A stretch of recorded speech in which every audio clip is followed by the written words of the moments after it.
विदर्भात लोकसभा निवडणुकीची रणधुमाळी पाहायला मिळणार आहे। लोकसभा निवडणुकीतील पहिल्या टप्प्यातील उमेदवारी अर्ज भरण्याचा शेवटचा दिवस आहे, त्यामुळे प्रत्येक पक्षातील उमेदवार आपला अर्ज दाखल करणार आहे। नागपूरमध्ये भाजप नागपूरचे उमेदवार नितीन गडकरी तर रामटेकचे उमेदवार राजू पारवे अर्ज दाखल करणार आहेत। महायुतीकडून जोरदार शक्ती प्रदर्शन करण्यात आलं। फडणवीस प्रफुल्ल पटेल यामध्ये सहभागी झाले।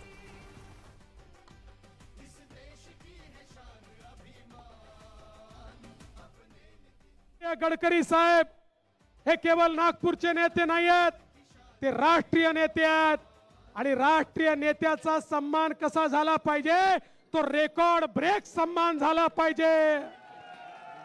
जय श्रीराम। नागपूरकरांनो, तुम्हाला रेकॉर्ड करण्याची संधी मिळाली आहे। तुम्हाला यावेळी रेकॉर्ड करायची संधी मिळाली आहे।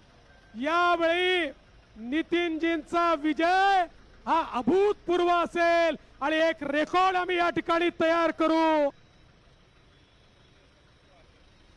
माझ्या बांधवांना बहिणींना मला आपल्याला विनंती करायची आहे की या निवडणुकीत मी विजयी तर होणारच आहे, पण मी आपल्या सगळ्यांना विनंती करील की आपल्या सगळ्यांच्या परिश्रमाने, आपल्या सगळ्यांच्या मेहनतीने यावेळी 75% मतदान झालं पाहिजे आणि 5 लाखापेक्षा जास्त मताने आपण या मतदारसंघातून मला विजयी करावं, अशी माझी आपल्या सगळ्यांना विनंती आहे।